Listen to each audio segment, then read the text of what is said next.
Israel फिलिस्तीन के बीच 12 दिन से लगातार जंग जारी और 12वें दिन पर पहली तस्वीर यह सामने आने लगी है कि अमेरिकी एयरबेस को निशाना बनाया गया है।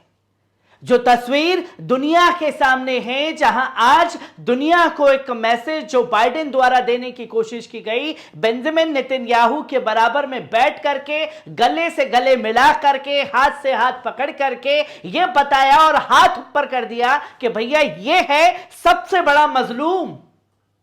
और इस मजलूम ने तो कुछ किया ही नहीं है, बस अपना इंतकाम, बदला या यूं जो भी शब्द गोदी मीडिया दे सकता था इस आतंकवाद को, वो इजराइल के आतंकवाद को सपोर्ट करता हुआ दिखाई दिया। पर जब लोग लगातार ये चेतावनी दे रहे थे कि अगर अमेरिका इस जंग में कूदता है तो हम अमेरिकी एयरबेसों को निशाना बनाने से नहीं चूकेंगे। जो जंग के शुरुआत के दौरान यह लगातार चेतावनी अमेरिका को दी जा रही थी, और जब आज दुनिया को यह बताया गया कि हम इजराइल के साथ कंधे से कंधा मिलाकर के खड़े हुए हैं, तो पहला अटैक जंग के दौरान अमेरिकी एयरबेस पर होता हुआ दिखाई दिया, जहां यह हमला ड्रोन से किया गया, जिसकी तस्वीर आप साफ तौर पर देख सकते हैं, जो कि खुद यूएस फोर्स की तरफ से यह बयान दिया गया कि इराक में उनके सैनिक जो हैं 1 साल से आतंकवाद के खिलाफ जंग लड़ रहे हैं और इराक के सरजमी पर मौजूद हैं। और इसी दौरान जो है इराक में एयरबेस पर अमेरिका के हमला हो जाता है, जो कि आप तस्वीरें साफ तौर पर देख सकते हैं कि ड्रोन जो है एयरबेस के पास में दिखाई दिया, जो कि आप ये देखें कि यहां यह तस्वीर साफ तौर पर दिखाती है कि ड्रोन इस जगह पर यह लगातार उड़ रहा था और यहां से यह हमला होने वाला था एयरबेस पर, जहां पर अमेरिका के जो लड़ाके हैं, सैनिक हैं, जो भी कहना चाहें आप कह सकते हैं कि वो इस जगह पर मौजूद थे। और जैसे ही इसकी भनक अमेरिकी एयरबेस को लगी तो तुरंत करके ड्रोन को खत्म कर दिया गया। कोई हताहत नहीं हुआ, पर इस जंग में एक मैसेज अमेरिका को साफ तौर पर दे दिया गया कि अगर आप इस जंग में कूदे, और यूं तो आप फोटो खिंचवा करके बता चुके हैं कि आप इस जंग में मौजूद हैं, तो एयरबेस को भी निशाना बनाने की तस्वीरें शाम ढलते ढलते लोगों के सामने आ गई, जहां पूरी दुनिया ने, हमारी गोदी मीडिया ने यह बता दिया कि अमेरिका ताकतवर, बलवान, पहलवान जो है वो खड़ा है इजराइल के साथ, तो अब इजराइल का कोई कुछ उखाड़ नहीं पाएगा और ना ही इजराइल को कोई नुकसान पहुंचा पाएगा। पर एक छोटे से ड्रोन हमले ने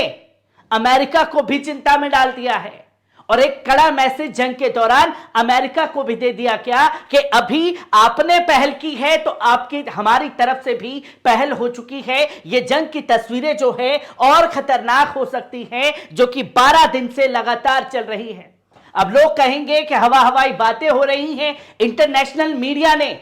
इसे खास तौर पर तवज्जो देकर के बताया है, क्योंकि आप साफ तौर पर यह देख सकते हैं कि इंटरनेशनल मीडिया ने साफ तौर पर इसे तवज्जो दी है और यह बताया है कि ड्रोन अटैक जो है वो इराक में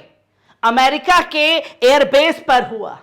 जिसको वही मार गिरा दिया गया। पर एक संकेत साफ तौर पर दिया गया और यह हमला ठीक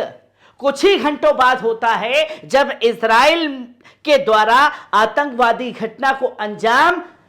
फिलिस्तीन में दिया जाता है। गाजा पट्टी में हॉस्पिटल पर बम गिराए जाते हैं और देखते ही देखते 500 लोगों को शहीद कर दिया जाता है। और ऐसे समय पर यह हमला जो है सामने हुआ है, जिसकी तस्वीर दुनिया के सामने है, जहां रॉयटर्स ने अपने सूत्रों से यह साफ तौर पर बताया कि यह हमला हवाला देता हुए बताया कि अमेरिकी सेना ने बुधवार को तड़के 2 बजे एक तरफा ड्रोन को रोककर इराक में अपने सैनिकों पर हमले को सफलतापूर्वक रोक दिया है, जिनका उद्देश्य अल असद हवाई अड्डे पर हमला करना था, जहां अमेरिकी सैनिक तैनात थे। ये 1 साल से अधिक समय से इराक में अमेरिकी सेना पर हैं। इस तरह का पहला हमला है। हालांकि अमेरिकी अधिकारियों ने ये रॉयटर्स को गुमान रूप में यह जानकारी प्रदान की थी कि यह नहीं बताया कि हमले के लिए कौन जिम्मेदार था। इसने ईरान समर्थित समूहों की संभावित गतिविधि के बारे में भी चिंताएं बढ़ा दी हैं। और जो बार बार यह बताया जा रहा था कि इस जंग के दौरान अगर अमेरिका बाज नहीं आया तो उसे अटैक करने से, उस पर निशाना साधने से हम लोग चूकेंगे नहीं।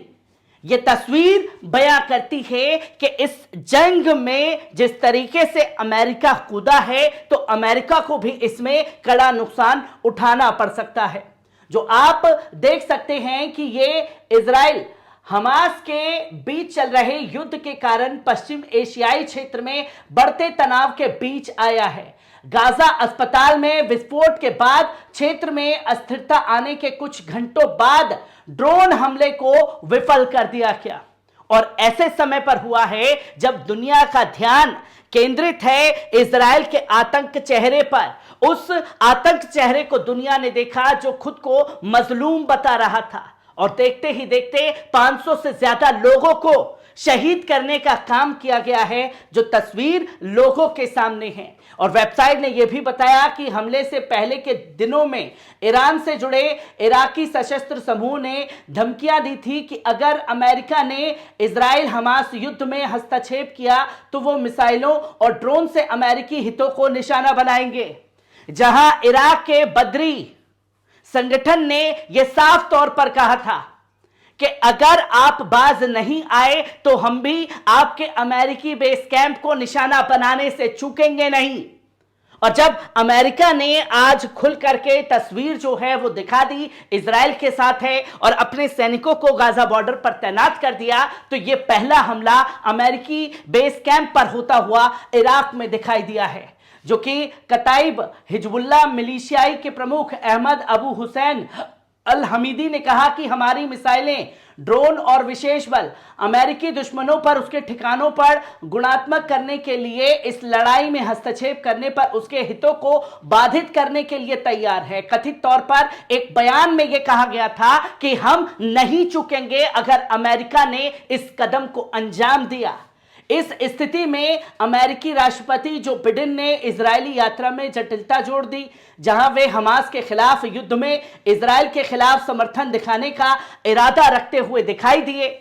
तो वहीं साफ तौर पर संयुक्त राज्य अमेरिका ने इराक में 2500 सैनिक तैनात कर रखे हैं और पड़ोसी सीरिया में अतिरिक्त 900 सैनिक तैनात हैं। उनका मिशन इस्लामिक स्टेट का मुकाबला करने में स्थानीय बलों को सलाह देना और सहायता करना है, जिसने 2014 में दोनों देशों में महत्वपूर्ण क्षेत्र पर कब्जा कर लिया था। अमेरिका ने पहले कताइब हिजबुल्लाह पर अमेरिकी हितों पर हमले करने का आरोप लगाया, हालांकि समूह ने इन दावों को पूरी तरीके से खंडन कर दिया। फिर इसके बाद कुछ वर्षों पहले इराक में ईरान समर्थित मिलिशिया नियमित रूप से रॉकेट हमलों के साथ इराक में अमेरिकी सेना और बगदाद में अमेरिकी दूतावासों को निशाना बनाया गया था।